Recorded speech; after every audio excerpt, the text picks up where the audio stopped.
여러분 안녕하십니까? 문재인 대통령이 윤석열 검찰총장 징계를 두고 속도 조절을 주문했습니다. 절차를 강조하면서 정당성과 공정성을 담보하란 건데요. 대통령의 지시가 전달된 직후 추미애 법무장관은 윤 총장 징계위원회를 다시 한번 연기했습니다. 다음 주 목요일 10일로 6일 일하는 시간을 더 준 겁니다. 추미애 장관과 윤석열 총장 일단 숨 고를 시간을 갖게 됐습니다. 임현주 기자가 보도합니다. 윤석열 검찰총장의 징계 여부와 수위를 결정할 법무부 검사 징계심의위가 오는 10일로 다시 연기됐습니다. 법무부는 절차적 권리와 충분한 방어권 보장을 위해 윤 총장 측의 요청을 받아들였다고 설명했습니다. 징계위는 당초 어제 열릴 예정이었다가 내일로 연기된 바 있는데 윤 총장 측은 이 과정에 절차상 문제가 있다며 기일 재지정을 요구했습니다. 검사징계법이 절차상 근거를 두고 있는 형사소송법에는 기일을 바꿀 때 소환장 송달 뒤 5일 이상의 기간을 줘야 하지만 이틀밖에 주어지지 않았다는 게 윤 총장 측의 주장입니다. 이에 대해 법무부는 징계위와 재판은 다르다며 연기된 기일에는 5일 이상의 유예기간이 적용되지 않는다는 입장이었습니다. 하지만 문재인 대통령이 오후 들어 절차적 정당성과 공정성을 담보해야 한다고 강조하면서 법무부가 한 발 물러선 셈입니다. 징계위가 엿새 뒤로 다시 늦춰지면서 양측은 다시 숨고르기에 접어들었지만 징계 절차를 둘러싼 공방은 쉽게 가라앉지 않을 전망입니다. 오늘 징계 관련 문서 자료를 복사해간 윤석열 총장 측은 징계위원 명단 공개까지 요구한 상황입니다. 그러나 법무부는 정보공개법상 불가능하고 다른 검사들의 징계 과정에서 위원 명단을 알려준 전례도 없다며 완강한 거부 입장을 고수하고 있습니다. 일단 윤 총장의 징계를 심의할 외부위원 3명은 비공개로 결정됐는데 2명의 검사위원에 대해선 법무부가 결정 여부조차 철저히 함구하고 있습니다. 윤 총장 측은 추 장관의 측근으로 분류되는 검사들이 징계위원에 포함될 경우 기피 신청을 할 계획이지만 징계위가 수용 여부를 결정할 수 있어 실제 받아들여지지는 않을 것으로 보입니다. 법무부는 다만 청와대의 뜻을 수용해 이용구 신임 차관이 아닌 외부위원에게 징계위원장을 맡길 방침입니다. MBC 뉴스 임현주입니다.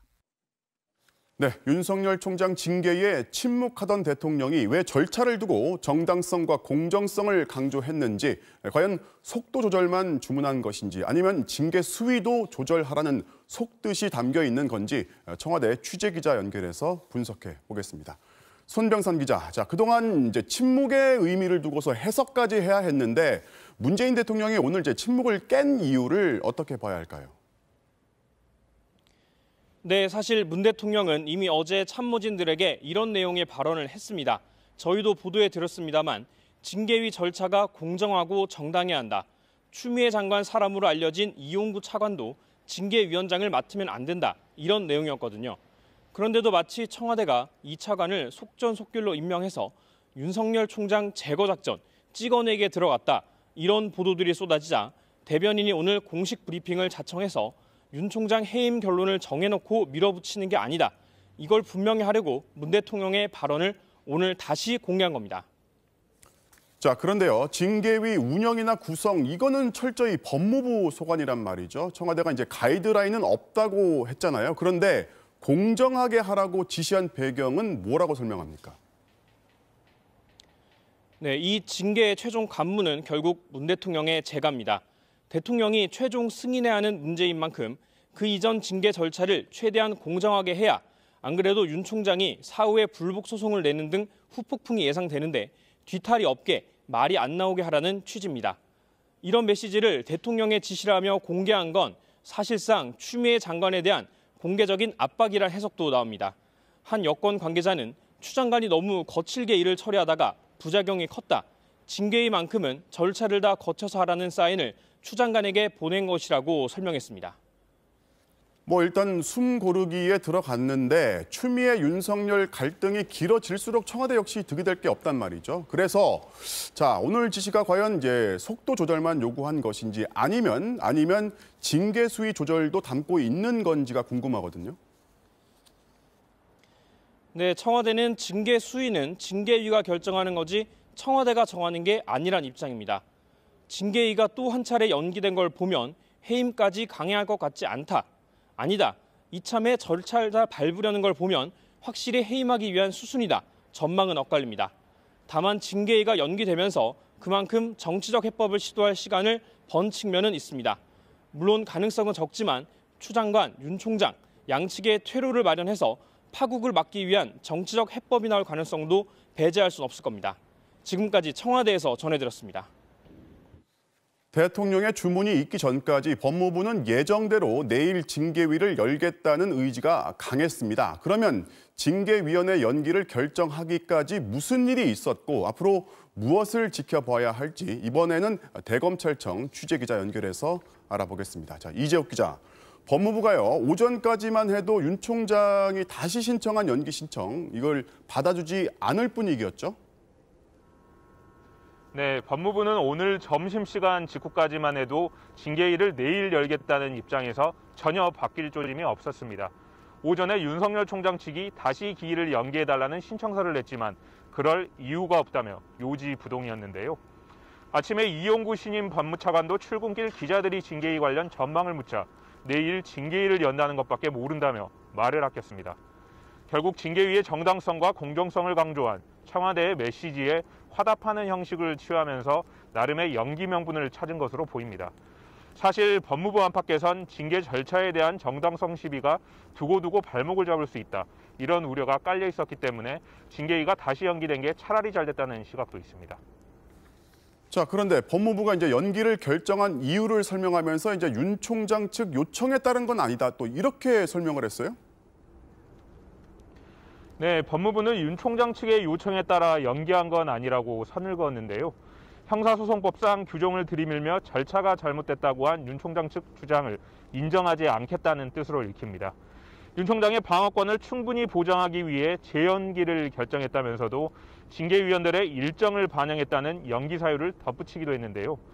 두 명의 검사위원들의 결정 여부에 대해선 일절 말을 하지 않고 있기 때문에 이미 지명이 끝난 외부위원 3명의 일정이 맞지 않아 연기한 거라는 의미로 해석됩니다. 어찌됐든 법무부로선 감찰 단계에서부터 불거진 절차상 논란을 조금이나마 누그러뜨리면서 향후 예상되는 법적 다툼에서도 부담을 줄이는 길을 택한 셈입니다. 이 징계위원회 연기 결정 이후에 윤 총장 측의 반응이 나왔습니까? 대검찰청 측은 징계위 연기에 대해 윤 총장이 따로 언급은 없었다고 했습니다. 다만 윤 총장의 법률 대리인인 이완규 변호사는 당연한 일이었다는 반응을 보였는데요. 당초 윤 총장 측은 징계위 연기 신청이 수용되지 않을 것이라고 봤던 것 같습니다. 그래서 징계위에 불참하겠다는 입장 발표까지 한때 검토했던 것으로 알려졌는데요. 법무부의 전격적인 연기 결정에 기자들에게 예고했던 입장 발표를 취소했습니다. 하지만 절차적 문제를 제기하며 성과를 거둔 측면도 있습니다. 우선 전해드린 대로 징계위 기일을 다시 연기하는 데 성공했고요. 법무부가 주지 않겠다고 버티던 징계 청구 관련 문서들의 사본을 오늘 오전 받아내기도 했습니다. 징계 청구의 근거가 된 감찰 기록들입니다. 이와 함께 윤 총장 측이 신청한 현직 검사 증인 3명에 대한 신문도 징계위에서 할 수 있게 됐습니다.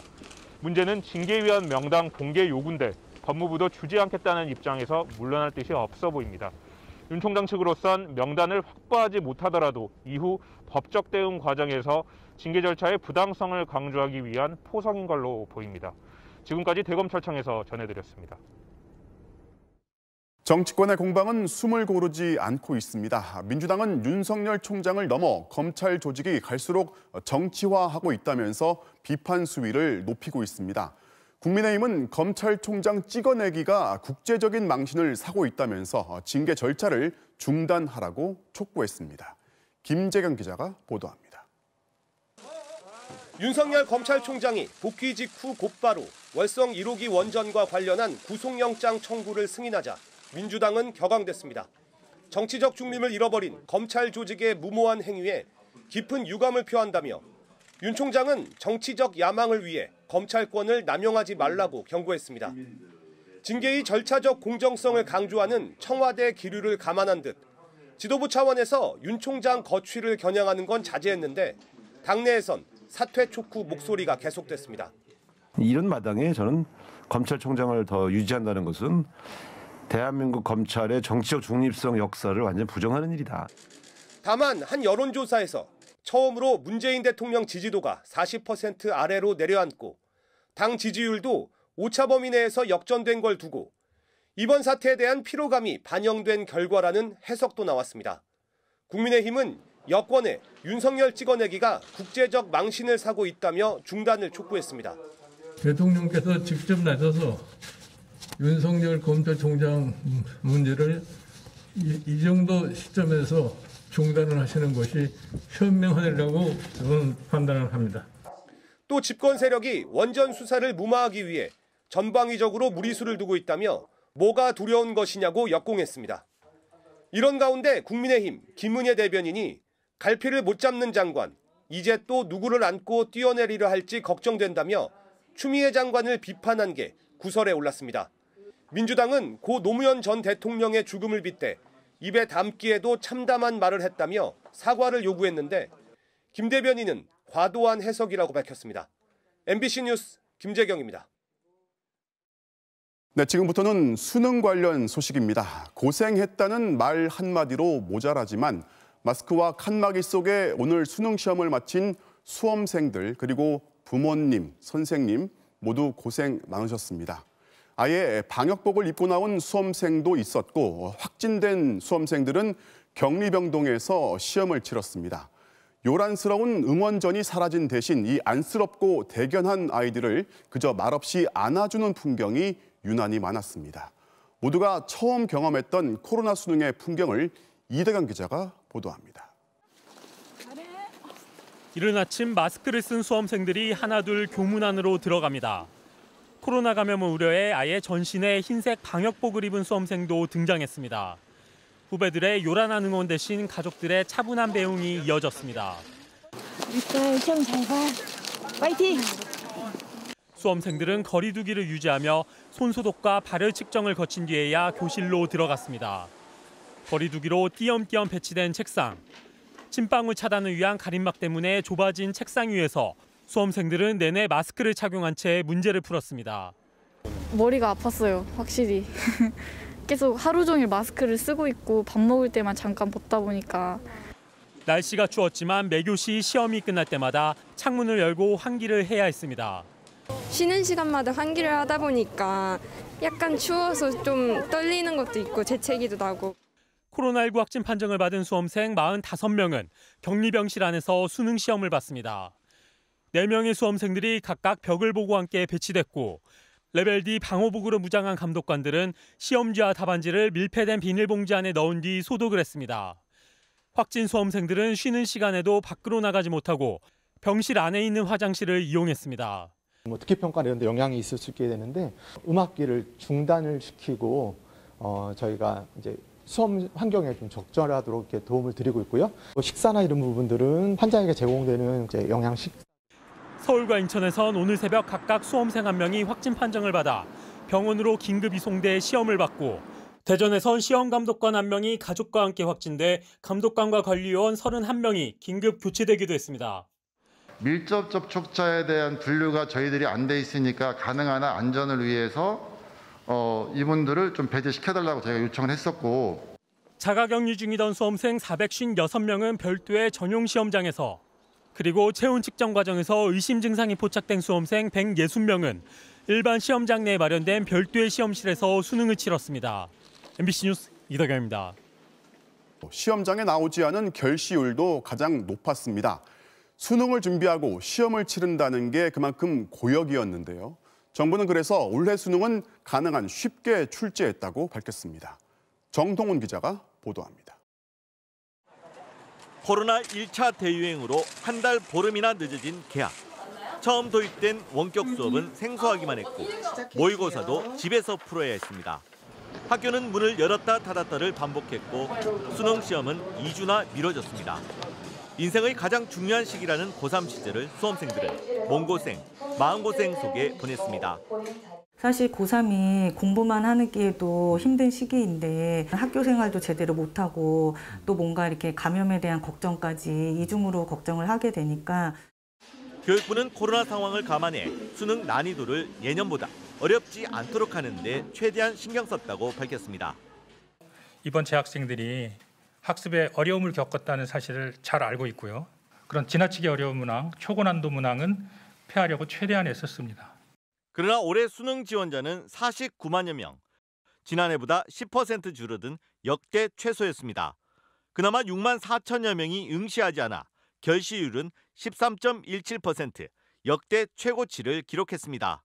혹시 수능 시험장에서 감염돼 확진 판정을 받으면 앞으로 남은 수시 전형을 못 볼까 봐 아예 응시를 포기한 수험생들이 많은 겁니다. 시험 보면서 나오면서 혹시나 고사장에서 확진자 나오면 이제 앞으로 면접이 남아 있는데 그게 어떻게 될지 조금 걱정이 되네요. 방역 당국은 수험생들에게 미안한 마음이라며 그래도 방역을 위해 친구 모임을 자제해달라고 당부했습니다.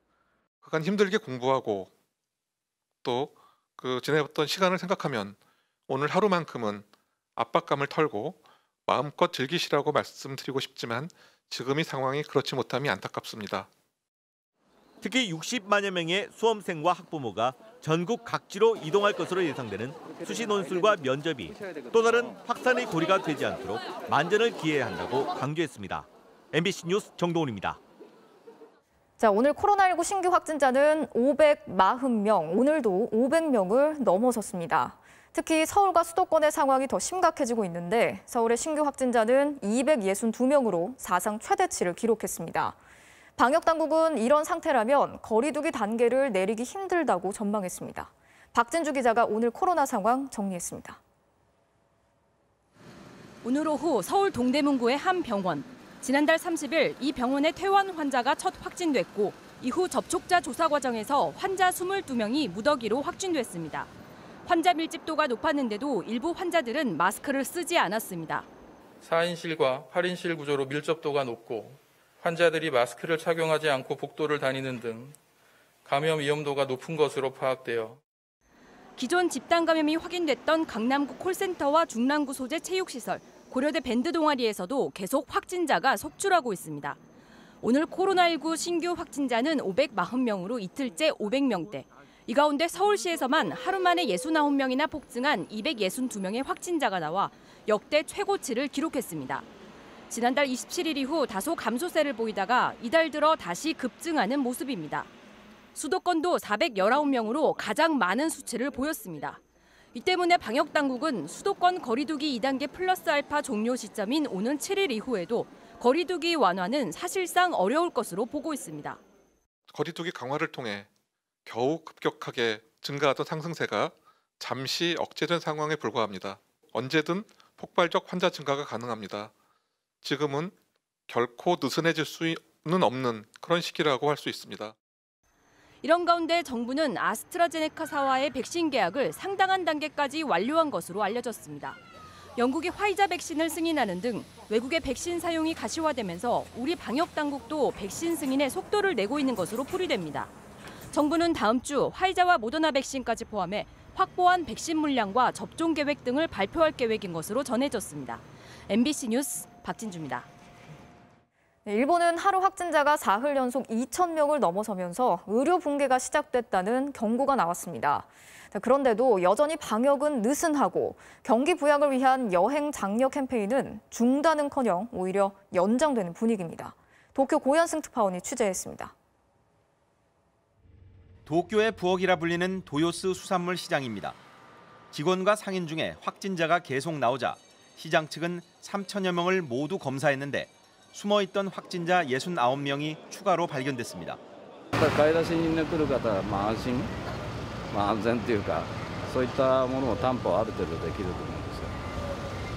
실제 확진자가 얼마나 되는지 모를 뿐 아니라 확진자 관리도 느슨합니다. 중증 환자와 달리 경증이나 무증상자는 자택 요양을 요청하는데 하루 한 번 앱으로 건강 상태를 신고할 뿐 외출을 해도 알 길이 없고 보건소는 증세가 악화되지 않으면 일주일쯤 뒤 격리 해제를 통보합니다. 이런 자택 요양 확진자는 5천 명에 이릅니다. 이번 환자 중에서도 최근 40대 확진자가 병원을 빠져나와 온천을 다녀왔다 경찰에 체포되기도 했습니다. 의료 체계는 한계에 봉착해 의사회장이 의료 붕괴를 경고하고 나섰습니다. 国民の命と健康を守ってきたその体制がですね崩れ始めるというもうすでに崩れ始めているところもあります。 입원 치료가 필요한 중증 환자가 한 달 새 160명에서 492명으로 3배 넘게 폭증하면서 오사카 시립병원은 병상이 모자라 암 병동을 일시 폐쇄했습니다. 인력도 부족해 오사카 지사가 직접 지원을 요청하고 나섰습니다. なんとかできるだけ一人でも多くの看護師さんの数の確保をしたいと思っています。今呼びかけしている最中です。 일선 병원에선 일반 응급 환자를 받기 어려운 상황으로 내몰리고 있습니다. これ以上コロナの方重症者が増えてですね、もうそちらでもう手一杯と一般の救急を見る余力がないと。 오늘도 도쿄 533명을 포함해 사흘 연속 확진자가 2,000명을 넘어섰습니다. 하지만 일본 정부는 개인 위생과 외출 자제, 재택 근무를 요청할 뿐 여행 장려 캠페인은 경기 부양 효과가 입증됐다며 중단하지 않고 오히려 내년 상반기까지 연장하겠다는 방침입니다. 도쿄에서 MBC 뉴스 고현승입니다.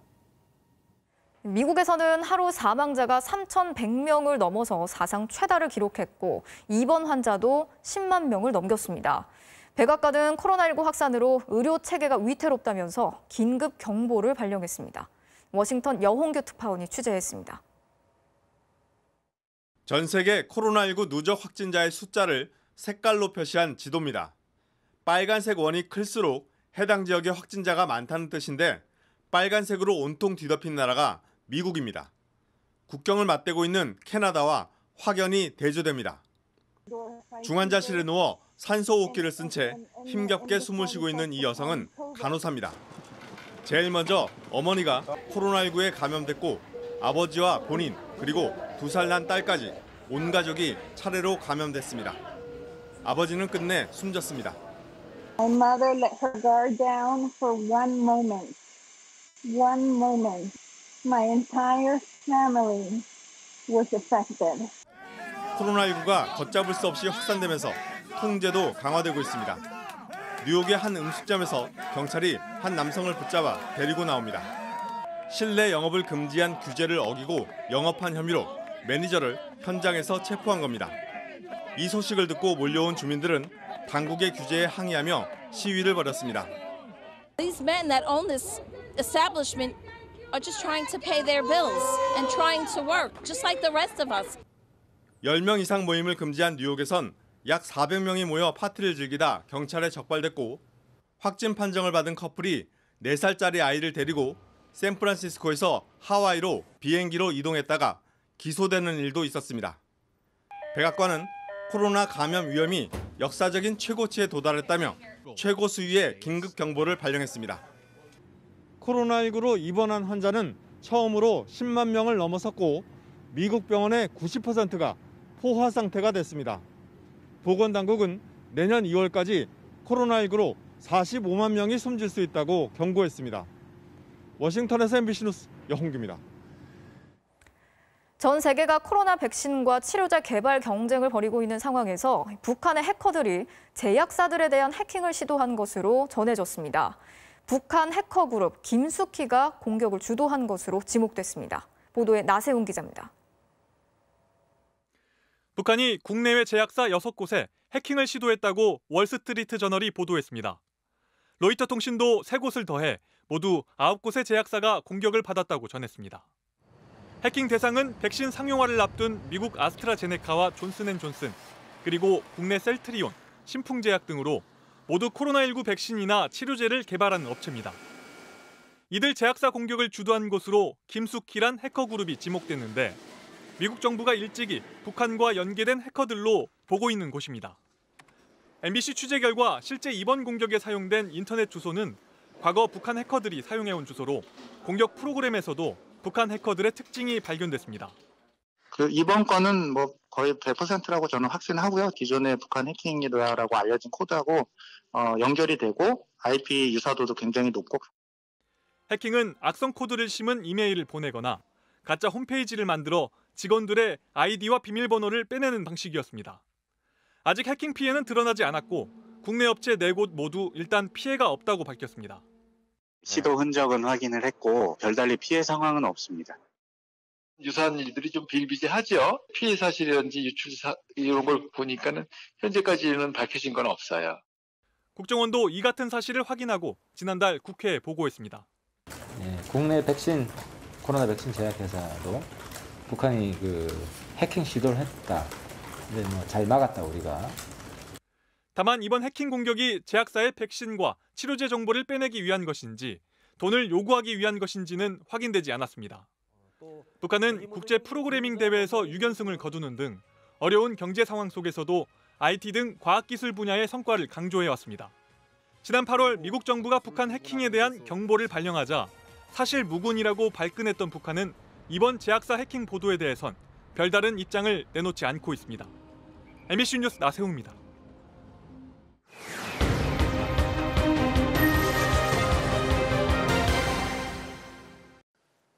제보는 MBC입니다. 롯데칠성 음료의 탈세 혐의를 세상에 알린 이 내부 고발자가 법정에 서게 됐습니다. 그의 고발로 롯데 측이 세금을 수백억 원 추징당한 이후 회사는 반대로 그가 회사 돈을 횡령했다면서 형사 고발을 한 건데요. 롯데 측은 내부 기강을 바로 세우기 위해서라고 하지만 제보자는 명백한 보복성 고발이라면서 도움을 청해왔습니다. 이재민 기자가 취재했습니다. 서울 송파구에 있는 음료업계 대표주자 롯데칠성음료. 작년 1월 이곳에 국세청 조사반이 들이닥쳤습니다. 매출 조작과 가짜 계산서, 세금을 빼돌린 정황이 포착됐기 때문입니다. 만원을 꽉 채울 정도로 가판을 잡아서 그 야적을 해놓는 상황이었고. 작년 8월 국세청은 롯데칠성음료에 세금 493억 원을 추징했습니다. 과태료도 20억 원 매겼습니다. 대기업의 악성 세금 포탈이 세상에 드러난 건 2006년부터 이 회사에 다녔던 전직 영업사원의 내부 고발 덕분이었습니다. 그런데 협박이 시작됐습니다.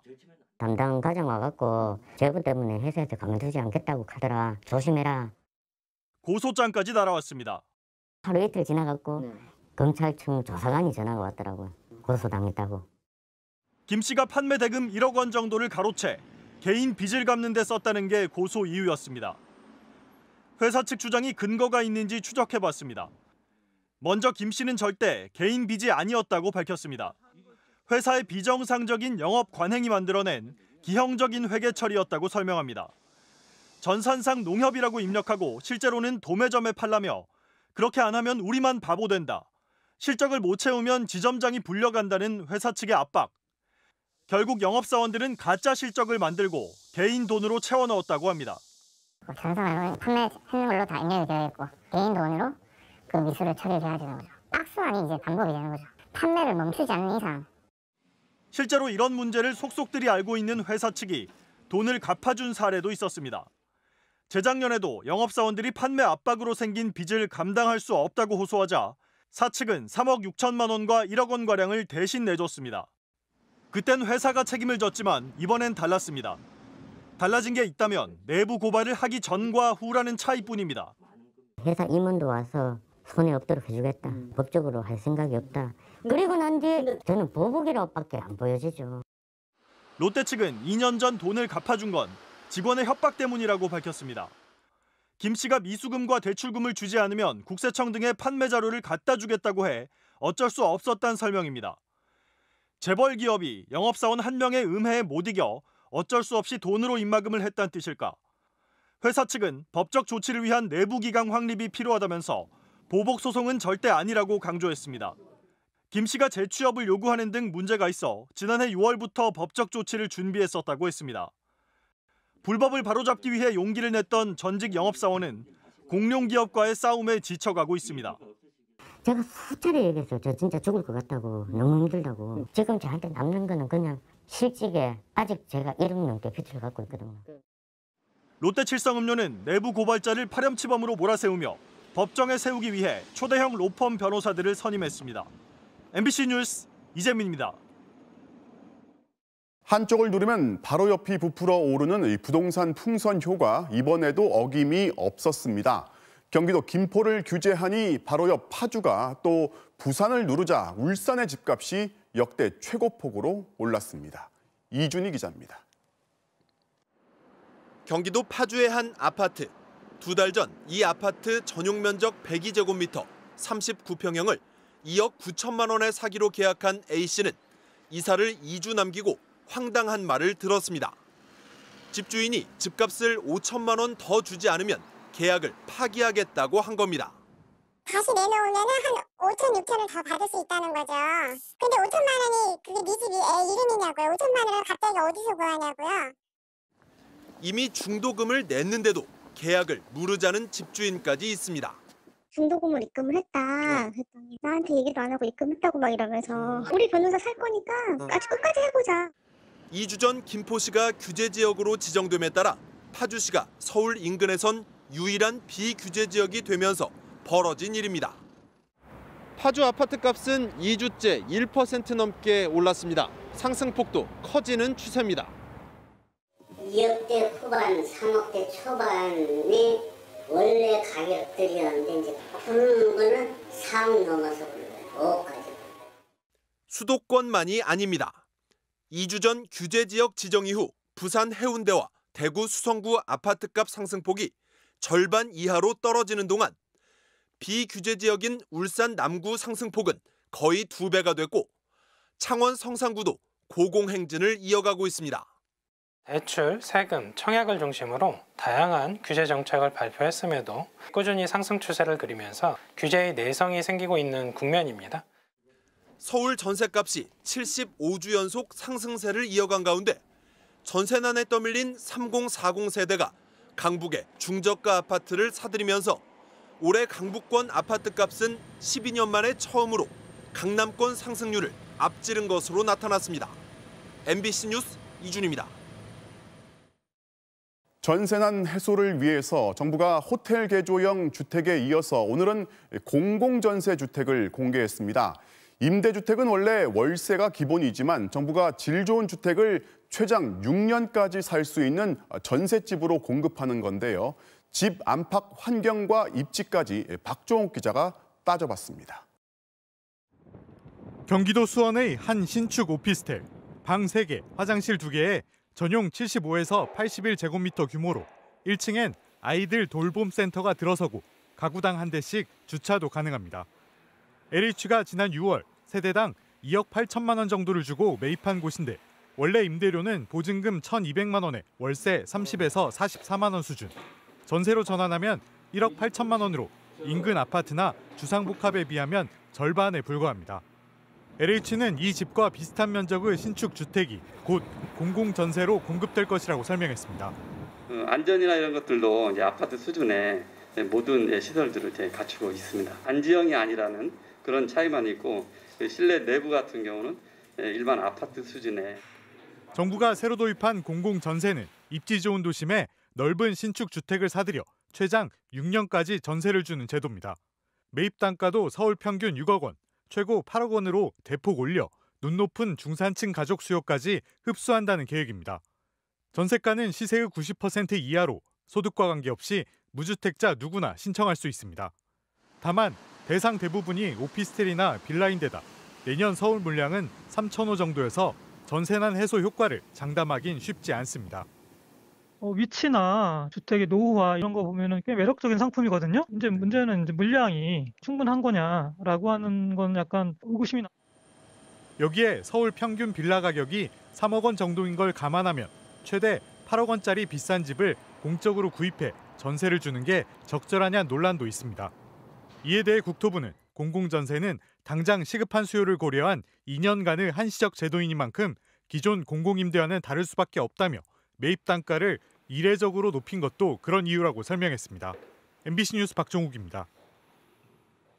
실손보험 가입자가 여러 서류 준비하는 이 번거로움 없이 병원이 직접 전산으로 신청해주면 여러모로 편하겠죠. 이런 법안이 국회에서 논의되다가 의료계의 반발로 무산됐습니다.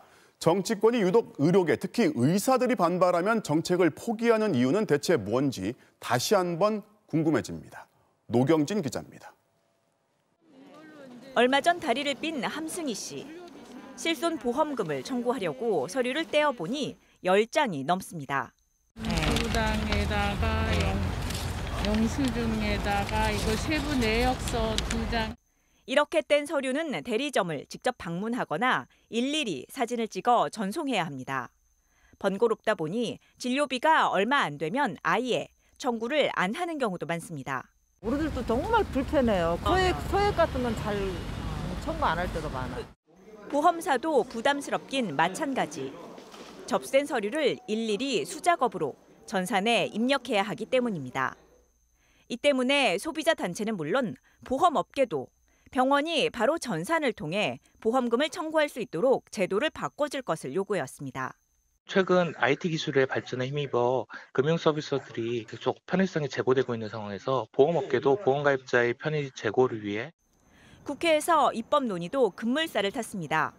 여당은 물론 야당에서까지 법안이 발의되면서 이번만큼은 실손보험 병원 청구가 가능해질 거란 기대가 높았습니다.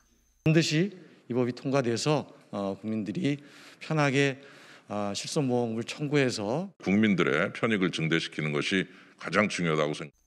하지만 법안 처리는 무산됐습니다.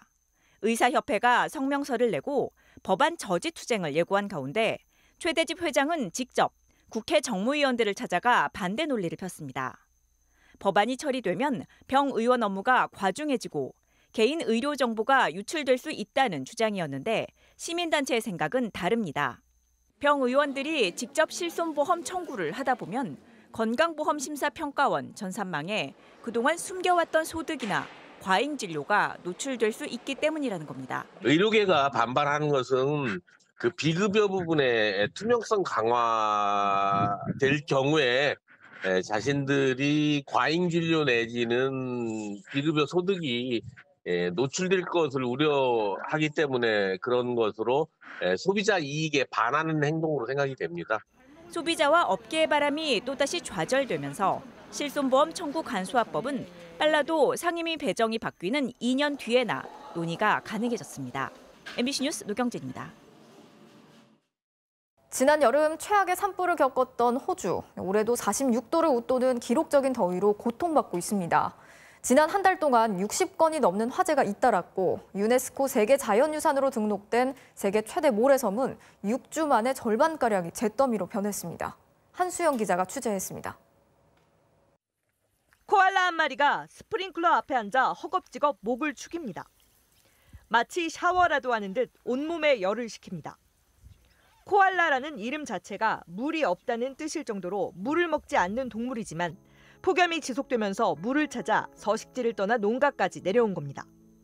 호주에서는 시드니가 43도를 기록하는 등 대부분 40도를 웃도는 폭염이 계속되고 있고 일부 지역은 46.9도까지 치솟아 11월 역사상 가장 더운 날씨를 기록했습니다.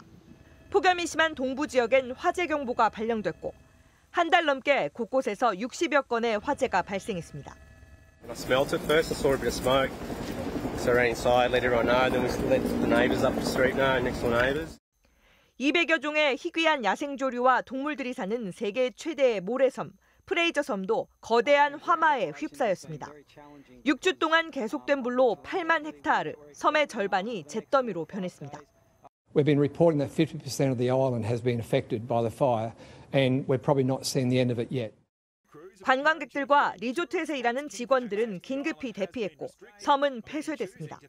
Probably couldn't see like 50 meters in front of you. It was pretty crazy, and the sky was all covered in ash, and there was ash all flowing through the sky. 다치거나 고립된 동물들을 구조하기 위한 작업도 진행됐습니다. Is it okay? Were you okay? We're okay? 이번 화재로 수백에서 수천 마리의 야생동물이 숨진 것으로 추정되고 있습니다. 폭염과 강풍이 추가로 예보되면서 CNN은 호주 동부 해안과 남서부 지역에 또 다른 대형 화재의 위험이 감지되고 있다고 경고했습니다. 호주에선 작년에도 산불로 1200만 헥타르가 타면서 33명이 숨지고 동물 약 10억 마리가 목숨을 잃었습니다. MBC 뉴스 한수연입니다. 코로나 바이러스 전파를 막을 가장 강력한 방역 수단으로 마스크가 꼽히죠. 이 마스크의 강력한 효과와 올바른 착용의 중요성을 확인시켜준 사례가 또 나왔습니다. 확진 환자 5명과 함께 성당 미사에 참석했던 신자 100여 명이 검사 결과 모두 음성 판정을 받았습니다. 정재영 기자가 취재했습니다. 신자 수 1,000명이 넘는 성당에서 코로나19 집단 감염이 발생한 건 지난달 29일부터입니다. 사흘 전 성가대 연습을 함께했던 신자 14명 가운데 무려 8명이 잇따라 확진 판정을 받은 겁니다. 지역 주민에게 감염된 60대가 이 사실을 모르고 연습에 나갔다 다른 7명에게 전파한 것으로 추정됩니다. 모두 마스크를 쓰고 있었지만 노래를 부르다 마스크가 움직여 코와 입을 제대로 덮지 못했고 일부는 호흡 문제로 벗고 쓰기를 반복한 걸로 조사됐습니다. 더 큰 문제는 확진 환자 가운데 5명이 신자가 100명 넘게 참석한 주일 미사에 나가 함께 노래를 불렀다는 것. 관할보건소는 미사 참석자를 포함해 성가대 연습이 있은 이후 성당을 찾은 신자 319명에 대한 전수검사를 벌였습니다. 확진자 외에 다른 신자분들도 또 많이 오셔가지고 걱정하고 많이 더 이상 확진자가 안 나오기를 바라는 마음이 간절했죠. 확진 환자 5명 모두 미사 바로 다음 날 양성 판정을 받은 만큼 대량 확산 우려가 컸지만 신자들의 검사 결과는 전원 음성. 바로 옆에서 함께 노래한 다른 성가대원들은 물론 같은 날 같은 시각 성당 안에 있었던 신자들까지 단 한 사람도 감염되지 않은 겁니다. 거리 두기로 서로 떨어져 앉아 있었고 무엇보다 마스크를 제대로 착용하고 있어 바이러스가 퍼지지 않은 것으로 보입니다. 일반인들하고 이 성가대하고 거리가 한 5, 6m 떨어져 있었고 거기에서는 노래를 부른다 하더라도 마스크를 쓰고서 노래를 불렀기 때문에 감염이 안 된 걸로 그렇게 생각됩니다. 확진된 성가대원들이 다니던 어린이집과 병원 폐쇄병동에서도 추가 확진자는 나오지 않았습니다. 접촉자 모두 마스크를 쓰고 있었습니다. 결국 제대로 된 마스크 착용이 누구나 가진 가장 강력한 백신임을 다시 확인시켜준 사례라는 게 보건당국의 설명입니다. MBC 뉴스 정기영입니다. 겨울철 미세먼지가 많아지면 코로나19로 인한 사망률이 높아진다는 연구 결과가 있었죠. 코로나 바이러스가 이렇게 미세먼지에 달라붙어서 전파력을 높이기 때문인데요. 그런데 국내 연구진이 미세먼지와 코로나 바이러스를 동시에 없애는 신기술을 세계 최초로 개발했습니다. 유충환 기자가 단독 취재했습니다. 서울 강서구 에어로빅 학원 관련 코로나19 확진자는 닷새 만에 155명이 됐습니다. 최근 잇따르고 있는 밀폐 공간 집단 감염, 바로 에어로졸 전파 때문입니다. 공기 중 미세먼지나 침방울에 코로나19 바이러스가 달라붙어 에어로졸 형태로 떠다니다가 흡입하게 되는 겁니다. 이런 에어로졸 감염은 요즘처럼 미세먼지나 초미세먼지가 많을 때 더 심각해집니다. 왜 그럴까? 초미세먼지를 전자현미경으로 확대해봤습니다. 약 2마이크로미터 크기의 표면이 울퉁불퉁하고 틈과 구멍이 많습니다. 이 사이에 초미세먼지보다 작은 약 0.3 마이크로미터 크기의 바이러스가 달라붙어 에어로졸로 떠다니게 되는 겁니다. 더구나 미세먼지에 붙은 코로나19 바이러스는 독립적인 개체로 있을 때보다 더 오래 생존합니다. 미세먼지가 숙주가 되기 때문입니다. 그래서 이탈리아 등 유럽 연구팀은 최근 대기오염에 의한 코로나19 추가 사망률이 최대 30%까지 늘어날 수 있다고 경고했고, 미국 하버드대 연구팀도 미세먼지 농도가 1세제곱미터당 1마이크로그램 증가하면 코로나19 사망률은 11% 증가한다고 구체적인 수치까지 내놨습니다. 그런데 이 미세먼지와 코로나19 바이러스를 동시에 없애는 기술을 국내 연구진이 세계 최초로 개발했습니다. 공기청정 시설이 설치된 컨테이너 크기의 투명 유리박스. 입구에 연막을 피운 뒤 사람이 서자 AI가 인지해 바람으로 몸에 붙은 미세먼지를 털어냅니다. 그 다음 안으로 걸어 들어가자 내부 공기가 정화돼 밖으로 배출됩니다. 게이트 안에서는 공기가 위에서 아래로 흐르게 되거든요. 감염성 오염물질들은 하부를 통해서 빠져나가기 때문에 0.3 마이크로 이상의 입자들은 모두 처리해서 건물이나 지하철역 입구에서 미세먼지와 바이러스를 동시에 걸러내 내부를 청정 지역으로 만드는 기술입니다. 이 헤파 필터에서는 미세먼지와 비말과 같이 존재하는 바이러스가 걸러지게 되고요. 붙어 있는 바이러스는 UV를 통해서 제거를 하게 됩니다. RNA 염기 서열을 파괴해서 바이러스를 사멸시켜야 됩니다. 질병관리본부 인증 연구소에 의뢰해 실제 코로나19 바이러스로도 실험해봤습니다. 2초에서 10초 사이에 코로나19 바이러스가 99.9% 사멸한다는 결과가 나왔습니다. 한국철도기술연구원과 국내 중소기업 연구진이 공동 개발한 이 시스템은 부천시청 청사 입구에 시범 설치한 뒤 지하철 역사 등에 확대 도입할 예정입니다. MBC 뉴스 유충환입니다. 암에 걸렸을 때 보통 큰 병원에서 수술을 받고 이후 치료를 요양병원에서 하는 경우가 있는데요. 이런 치료비에 대해서도 암보험금을 지급하라는 게 금융감독원의 입장이지만 삼성생명은 이를 제대로 이행하지 않았습니다. 금감원이 삼성생명에 대해서 중징계를 예고하고 제재 절차에 들어갔습니다. 서유정 기자가 취재했습니다. 2년 전 유방암 3기 판정을 받은 전하실 씨. 수술 뒤 의사의 권유로 요양병원에 입원해 면역 치료를 받았습니다. 치료비는 1,000만 원 정도. 전 씨는 매달 6만 원씩 19년간 부어온 암보험금을 청구했지만 삼성생명은 지급을 거부했습니다. 약관에 암에 대한 직접적 치료만 지급 대상으로 돼 있다며 요양병원 치료비는 여기 해당하지 않는다는 거였습니다. 항암하고 난 면역력 치료하는 또 그 환자를 따로 받는 그 병실이 또 따로 있어요. 그건 요양원이다. 그래서 돈을 안 주는 거예요. 금감원은 전 씨 같은 암 환자 수백 명의 민원이 이어졌고 금감원은 재작년 민원 사례들을 일일이 살펴본 뒤 지급 기준을 마련했습니다. 요양병원에 입원했더라도 임종을 앞둔 말기암 환자나 항암 목적의 면역력 강화 치료 등은 암보험금을 줘야 한다고 각 보험사에 권고한 겁니다. 보험사들 대부분이 이 권고를 적극 이행했지만 업계 1위인 삼성생명은 달랐습니다. 금감원이 암보험금을 주라고 한 550여 건 가운데 삼성생명이 지급한 건 210여 건, 40%도 안 됩니다. 삼성생명은 꿋꿋이 그거는 권고사항일 뿐 우리는 지급할 의사가 없다 하고 버티면서 이렇게까지 안 주고 있는 환자들이 부지기 있습니다.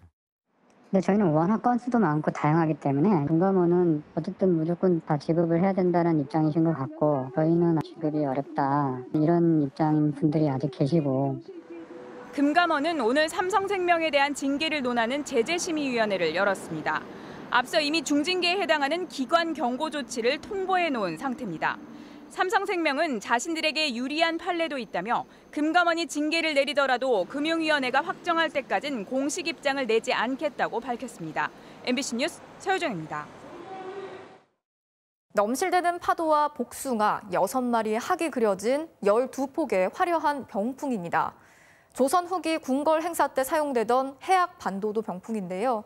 일본풍으로 심하게 훼손됐던 이 병풍이 우리 고유의 방식으로 복원됐다고 합니다. 복원 현장을 전동혁 기자가 다녀왔습니다. 넘실대는 파도 위로 복숭아가 탐스럽게 열리고 백학이 날갯짓을 하며 날아듭니다. 십장생 가운데 바다와 학, 그리고 복숭아를 그려넣어 무병장수를 기원한 해학 반도도 병풍입니다. 조선 후기 왕실에서 사용됐지만 일제시대 해외로 반출된 뒤 일본 병풍으로 오인되면서 심각한 훼손이 시작됐습니다. 12폭의 병풍을 2폭씩 합쳐 일본식의 6폭 병풍으로 만들려다 곳곳이 찢어졌고 병풍의 양 끝단은 절반 가까이 잘려 나갔습니다. 조선 병풍에 일본 재료를 덧대 복원하는 과정에서 생긴 흔적들입니다. 일본의 금란이라고 하는 금살을 넣어서 짠 비단으로 테두리 장식이 되어 있었어요. 목재 마감되어 있는 일본식 수리법으로 되어 있었죠. 미국 오하이오주 데이턴 미술관이 소장하던 이 작품은 지난 2017년 조선 작품으로 분류된 뒤 복원을 위해 작년에 국내로 들어왔습니다. 손상된 부위에는 원본의 색과 재질을 가진 전통 제조 방식의 한지, 닭지가 덧대졌습니다. 현미경으로 섬유 구조까지 분석해 복원 재료를 골라 썼습니다. 그림을 둘러싼 쪽빛 비단도 전통 방식으로 직접 염색한 뒤 한지를 덧대 일본색을 털어내고 한국 병풍 고유의 아름다움을 회복했습니다. 어떻게 재료를 선택하고 제작을 하고 어떻게 색맞춤을 할 건가. 중국과 일본과 다른 조선식 병풍을 구성해야 되겠다. 우리 전통의 소재와 기술로 부활한 해악 반도도 병풍은 다음 달 10일까지 국립고궁박물관에 전시된 뒤 다시 미국으로 옮겨질 예정입니다. MBC 뉴스 전동혁입니다. 이어서 오늘 이 뉴스 전해드리겠습니다. 연말이 되면서 은행 등에서 배포하는 종이 달력 찾으시는 분들 많으신데요. 어찌된 일인지 최근 달력이 귀한 몸이 됐다고 합니다. 커다란 숫자에 한 해의 절기와 음력 날짜까지 꼼꼼하게 써 있어 특히 어르신들께 큰 인기를 얻고 있는 종이 달력입니다. 연말이 되면 주로 관공서나 은행 등에서 무료로 배포하지만 몇 해 전부터 구하기가 쉽지 않다는 사람들이 많습니다. 한 장도 없어요. 못 받아가지고. 그전에는 창고에도 이렇게 옆에도 놔놓고 해서 우리가 또 막 집어왔는데. 어디? 올해 처음 올 거예요. 달력이 없어. 얼마나 구하기가 어려운 건지 시중 은행들을 다니며 달력 구하기에 도전해봤는데요. 방문한 7군데 중 아무 조건 없이 원하는 달력을 받을 수 있는 곳은 단 3곳. 일부는 거래 고객에게만 달력을 줬습니다. 수량을 되게 많이 돼가지고 저희 거래하는 소품들이 거래하시는 고객님한테 나온 달력이라서 달력을 못 주는 직원들도 난감하긴 마찬가지입니다. 그래도 너무 적어가지고 하루당 한 20몇 개씩밖에 나갈 수가 없어요. 달력이 이렇게 귀한 몸이 된 이유는 뭘까요? 스마트폰 달력 앱 사용자가 늘고 은행과 기업들이 달력 배포를 줄인 것이 가장 큰 원인입니다. 많이 줄었어요. 심하게는 한 50%까지. 전에 같으면 거의 24시간 풀가동을 시켜야 돼요. 코로나19의 영향도 무시할 수 없습니다. 손님들이 이전만큼 방문 안 하니까 그만큼 제약됐어요. 상황이 이렇다 보니 공짜로 받은 달력을 되파는 중고 거래도 활발한데요. 일부 달력의 경우 10,000원이 넘는 고가에도 사겠다는 사람이 몰립니다. 제 돈 주고 달력을 구매하는 사람도 늘었는데요. 한 오픈마켓의 경우 3년 전에 비해 무려 90% 이상 판매고가 뛰었습니다. 오늘 이 뉴스였습니다.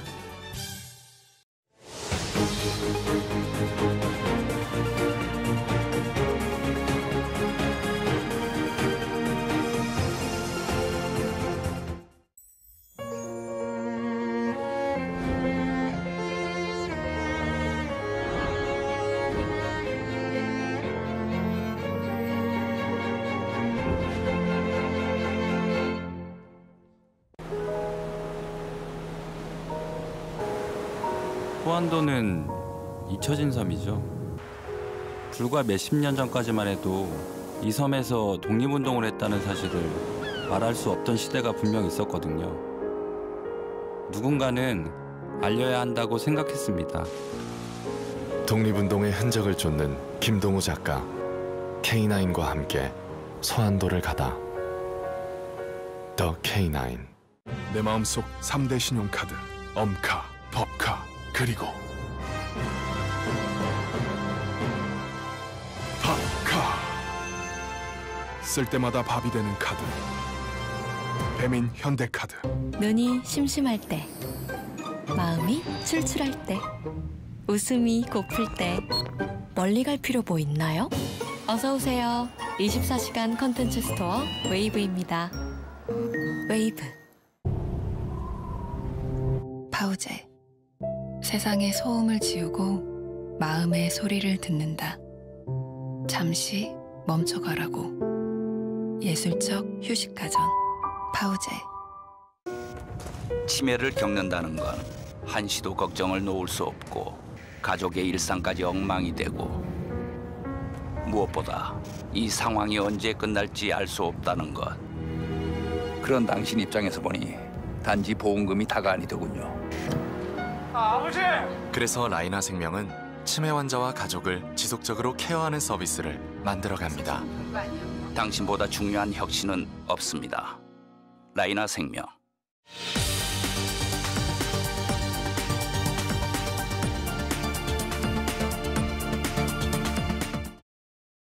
네, 오늘 수능을 치른 수험생들 학교에 못 간 날이 더 많다 보니 늘 혼자라고 느껴야 했고 오늘도 후배들의 시끌벅적한 응원도 없이 시험장에 입장했습니다. 그래도 시험을 마치고 나온 수험생을 꼭 안아준 건 늘 그랬듯 가족이었습니다. 손하늘 기자가 취재했습니다. 늘 수능 날이면 꽹과리와 응원 피켓, 함성으로 교문 앞은 시끌벅적했습니다. 하지만 올해는 텅 비었습니다. 코로나19 방역을 위해 30분 일찍 열린 교문. 새벽 어둠을 뚫고 첫 수험생이 홀로 들어갑니다. 껍데기에 펌프 있다. 후배들의 응원이 사라진 이곳 시험장 앞은 12월에 한파까지 엄습해 더 적막하기만 합니다. 학교를 간 날보다 못 간 날이 더 많았던 고3들은 하루하루 가본 적 없는 새로운 길을 만들어내야 했습니다. 마스크는 끼고 못 시작한 적은 많죠. 저도 처음이라서 일단 최대한 적응하면서 가서 적응하면서 해야 될 것 같아요. 2020년 한 해 수험생들은 모이는 것도 만나는 것도 쉽지 않았습니다. 그래서 그들은 늘 혼자였다고 말합니다. 학원이나 그런 데는 좀 다 막히고 그랬잖아요. 그래가지고 그냥 혼자 한다는 약간 그런 느낌이 강했던 것 같아요. 시험을 볼 때조차 칸막이에 둘러싸인 작은 책상에 고립돼야 했던 수험생들. 하지만 이들 곁에는 늘 가족이 있었습니다. 일단 시험 잘 봐. 파이팅! 수험표 꺼내봐봐. 수고하고 와. 딸과 아들을 꼭 안아들여 보낸 가족들은 가슴에 남아있는 한마디를 더합니다. 정말 힘든 고3 시기였는데 그래도 잘 버텨줘서 고맙고 파이팅! 사랑합니다. 그리고 교회와 성당에서 간절한 기도를 이어갔습니다. 학원가 주변에 또 혹시라도 확진자 나올까봐 항상 좀 조마조마했고 또 본인이 제일 힘든데 저희 뭐 해주는 게 없잖아요. 하는 게 없으니까 그냥 그냥 마음으로라도 전달되게 있는 거죠 뭐. 칸막이와 마스크 속에서 최선을 다한 수험생들은 8시간 가까이 지나서야 다시 밖으로 나왔습니다. 점심시간 때 좀 마스크 벗으면서도 불안함이 있고 또 칸막이도 쳐져 있으니까는 많은 사람들이 있는데 그 와중에서도 이제 나 혼자 있는 느낌이 강하게 들었죠. 그리고 가족의 품에 안기고서야 비로소 안도했습니다. 하나, 둘, 셋, 파이팅! MBC 뉴스 손하늘입니다. 원달러 환율이 1,000원대로 내려앉으면서 2년 6개월 만에 최저치를 기록했습니다.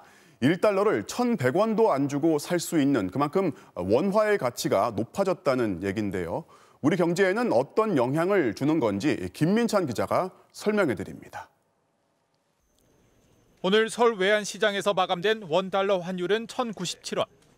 2년 6개월 만에 1,100선이 깨졌습니다.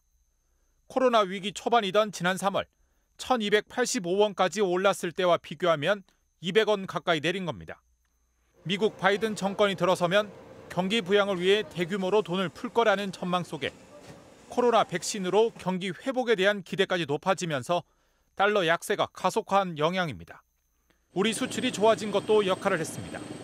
전체 수출 금액뿐만 아니라 일평균 수출액도 2년여 만에 동시에 플러스를 기록한 상황입니다. 한국 경제가 다른 국가에 비해서 양호하다라는 것은 과거에는 환율이 급락하면 우리 수출 경쟁력을 우려하곤 했지만 지금은 상황이 다릅니다. 우리의 주요 수출 품목은 반도체와 자동차, IT 제품이나 2차 전지 같은 고품질 기술 집약 제품들. 옛날처럼 가격으로 승부하는 단계는 지난 만큼 환율 때문에 수출 가격이 다소 올라도 충분히 경쟁력이 있다는 얘기입니다.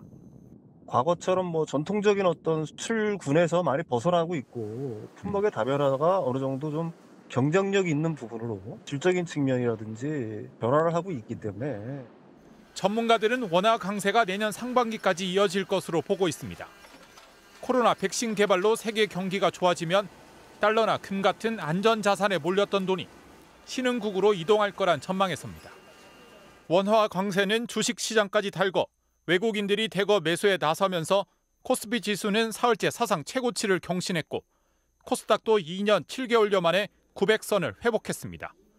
MBC 뉴스 김민찬입니다.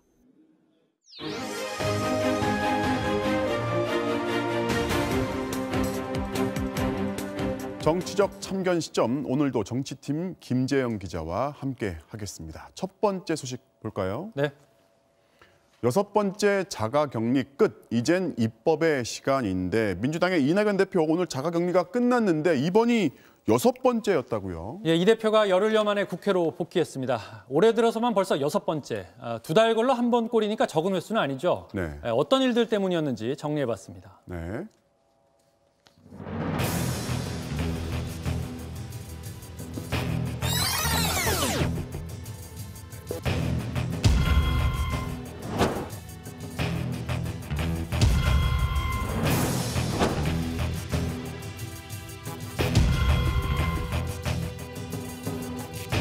당대표 후보 기호 1번 이낙연입니다.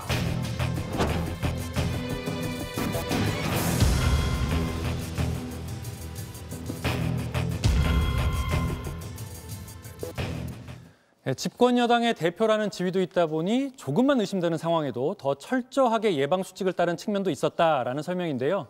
올해 국회가 여느 해보다 좀 바빴잖아요. 네. 격리 때마다 많은 일들이 있었습니다. 대표적인 게 전당대회가 온라인 토론회로 바뀌었고요. 어제 여야가 6년 만에 합의한 국회 예산 처리 현장엔 함께하지 못했습니다.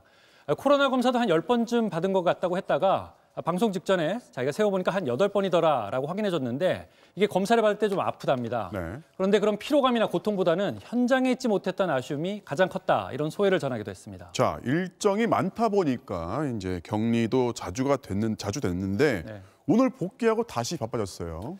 정기국회가 일주일 정도밖에 안 남았기 때문입니다. 이 대표는 이 시간을 입법의 시간이라고 정의하고 결단만이 남았다고도 했습니다. 네. 관련 발언 직접 들어보시겠습니다.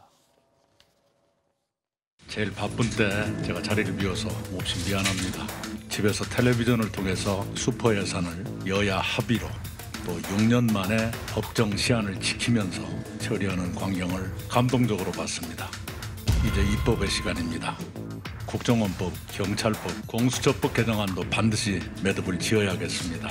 공정경제 3법, 고용보험법, 사회적 탐사 특별법, 생활물류서비스산업 발전법, 중대재해기업처벌법, 5.18 관련법, 4.3 특별법 등 이제 결단이 임박했다. 국민들께서 주신 이 국회의 압도적 다수 의석에 대해서 그 책임에 대해서 한시도 잊어서는 안 될 거라고 생각을 합니다. 자, 결단이 임박했다고 했는데 그러니까 네. 여당이 판단을 해서 이거는 꼭 처리를 해야 되겠다라고 판단이 된 법안은 이번 정기국회 안에 처리를 하겠다는 거예요. 네, 일단 본회의가 다음 주 수요일 9일인데요. 당장 내일 이낙연 대표와 김종인 국민의힘 비대위원장이 만나거든요. 네. 이번 예산안 처리처럼 최대한 여야 합의를 위해 노력하겠지만 핵심 법안들은 여당 단독으로라도 처리할 것으로 보입니다. 네, 다음 소식 보겠습니다. 네. 6년 만에 여야 합의 반대한 이유는인데, 자, 내년도 예산안이 이제 6년 만에 여야 합의 처리가 법정 시한 내에 처리가 됐어요. 네. 그런데 소수는 반대 의견이 있었던 것 같아요. 네, 6년 만에 여야 합의, 법정 시한 준수, 11년 만에 예산 증액. 제목이 너무 많다 보니까 묻힌 얘기인데요. 대승적인 어제 예산안 처리에도 반대했던 의원들이 있었습니다. 네. 그 이유를 들어보시죠.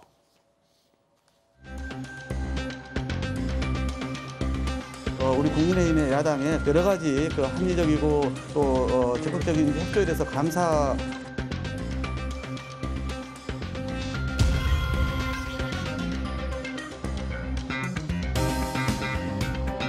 가뭄에 농부가 밭에 물을 뿌릴 때 가장 메마른 곳에만 골라서 물을 주지 않습니다. 쥐꼬리 선별로는 그 누구도 배부를 수 없습니다. 코로나 경제위기 시대에 최고의 백신은 보편적 재난지원금입니다. 문재인 정권의 부채주도 성장을 위한 예산이고 미래 세대 착취 예산이라고 할 만합니다. 우리가 국가 채무 증가를 용인해준 꼴이 되었습니다.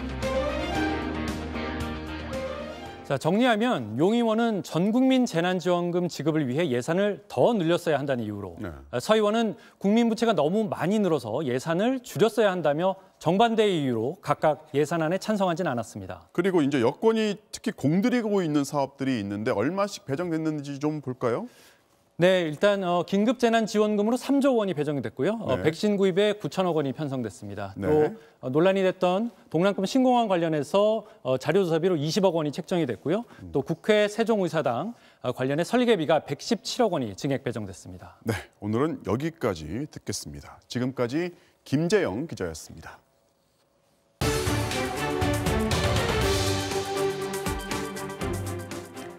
최근 야간 택배 노동자들의 잇단 사망 사건으로 야간 노동자들의 열악한 근무 환경에 대한 우려의 목소리가 높아지고 있습니다. 하지만 우리나라에서는 아직까지 야간 노동자의 통계조차 제대로 집계되지 않을 정도로 야간 노동에 대한 인식이 부족한 실정인데요. 오늘 집중 취재 M에서는 밤낮이 바뀐 환경으로 과로에 수면 장애, 사회적 단절까지 어려움을 겪고 있는 한 노동자의 하루를 따라가 봤습니다.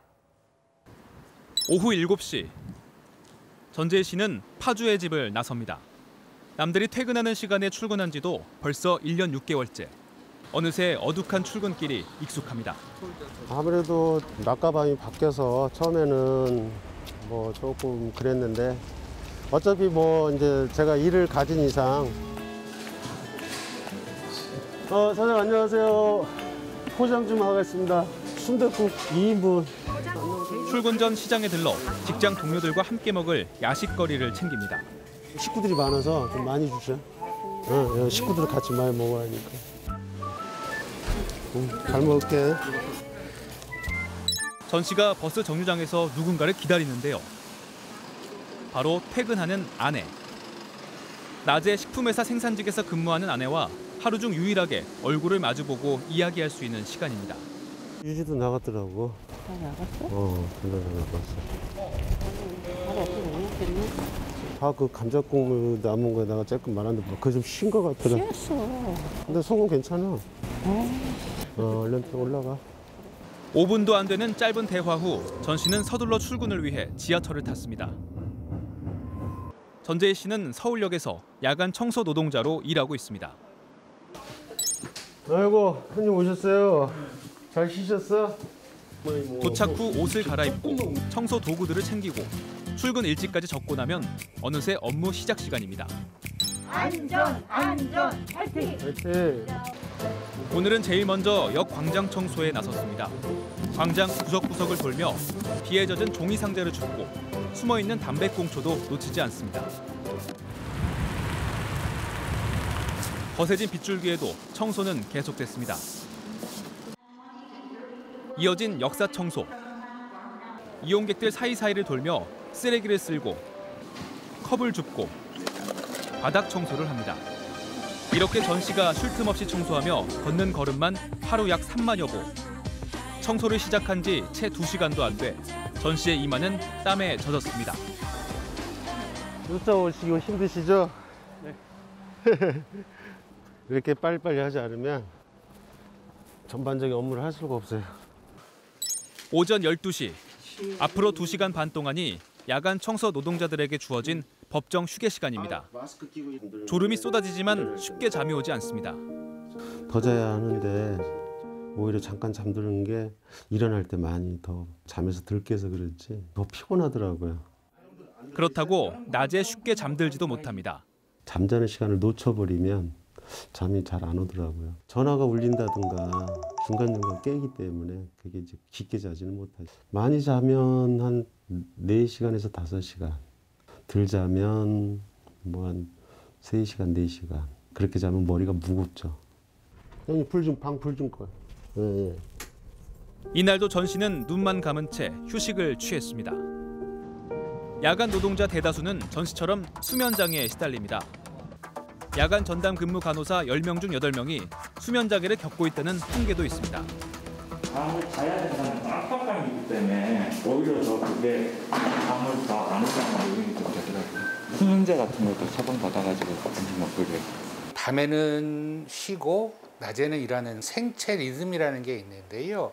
야간 노동은 그 생체 리듬을 파괴해요. 그러면 잠을 못 자게 되고 잠 못 자면 어떻게 되나요? 화나고 우울하고 이래서 정신적인 질환들도 많이 생기고요. 뇌혈관이나 심장혈관에 질환이 생기게 됩니다.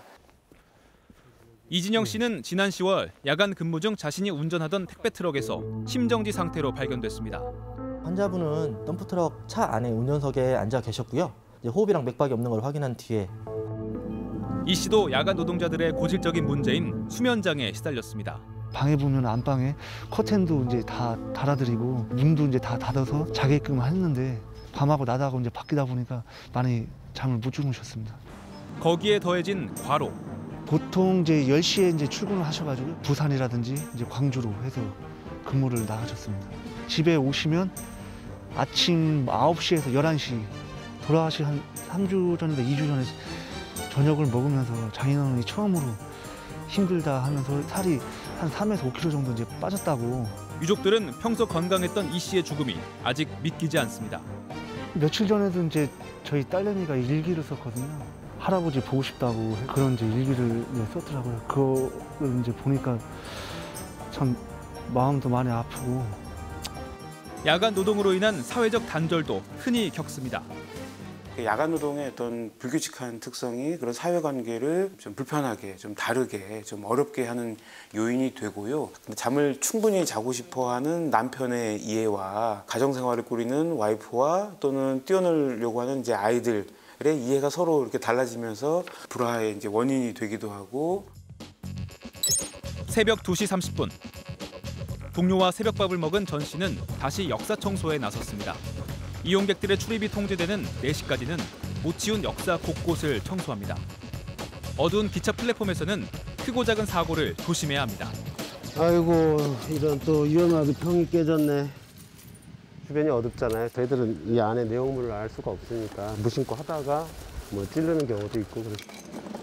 최근 늘어난 마스크 쓰레기는 불안하기도 합니다.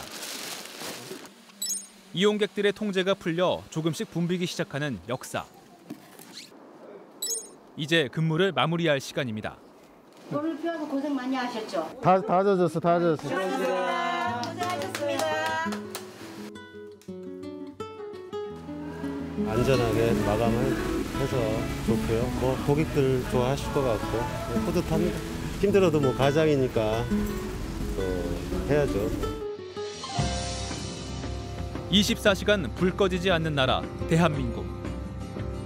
그 이면엔 편리와 안전을 이유로 자신들의 밤과 잠을 희생한 야간 노동자들이 있습니다.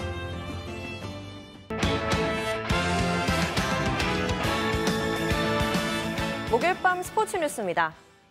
올 시즌 V리그 인기몰이의 주역, 돌아온 배구 여제 김연경 선수죠. 뜨거웠던 네트 논란을 비롯해 속마음을 저희 취재진에게 허심탄회하게 털어놨는데요. 정준희 기자의 보도입니다. V리그를 뒤흔든 이 장면. 연맹 경기운영본부장이 사퇴하는 등 커진 논란에 대해 김연경이 처음 입을 열었습니다. 잘못했다고 이제 얘기를 했고 이렇게까지 크게 될 상황은 아니라고 생각을 하고 많이 불거지고 있는 상황이라서 안타깝기도 하고 아쉽기도 하고 좀 속상하기도 합니다. 고민도 더 커졌습니다.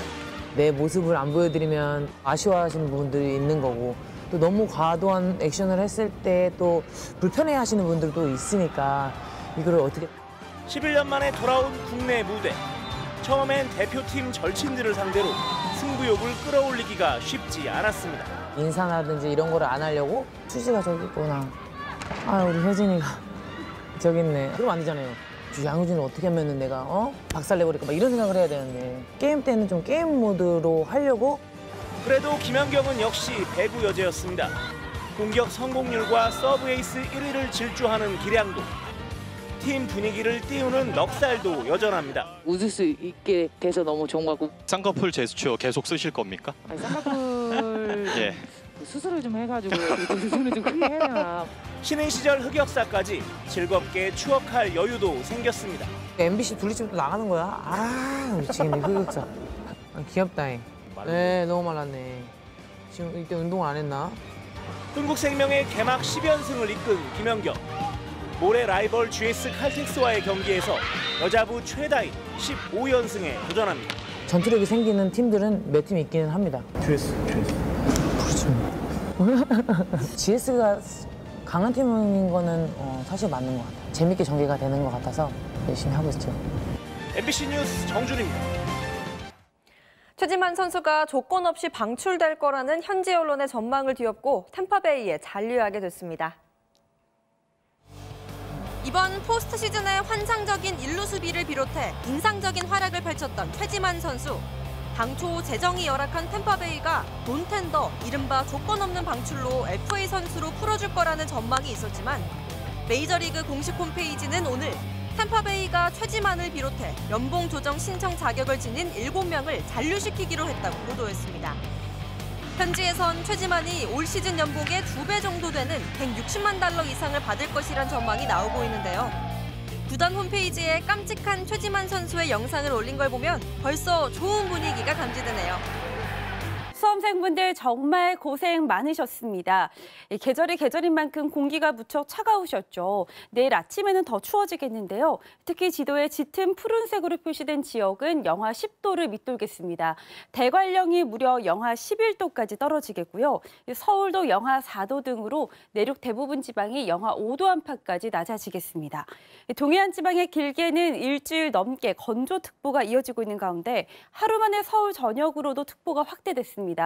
덩달아 호흡기가 메마르기 쉬우니까요. 수분 섭취를 틈틈이 해주시는 편이 좋겠습니다. 미세먼지가 한동안 잠잠했죠. 일단 내일은 공기질이 깨끗하겠지만 주말 사이에는 공기가 탁해질 가능성이 있겠습니다. 자세한 지역별 내일 날씨입니다. 내일도 내륙 지방의 하늘은 대체로 맑겠고 밤부터 경기 남부나 충청도 또 전북에서는 산발적으로 눈이 날릴 가능성이 있겠습니다. 아침 최저 기온은 서울 영하 4도, 춘천과 안동 영하 7도까지 떨어지겠고요. 낮 최고 기온은 오늘과 비슷합니다. 서울 4도, 대구 8도가 되겠습니다. 추위는 주말 사이에 약간 누그러지겠고 앞으로도 비 소식 없이 맑고 건조한 날들이 이어질 전망입니다. 날씨였습니다. 12월 3일 뉴스데스크를 마칩니다. 오늘도 함께해 주신 여러분 고맙습니다.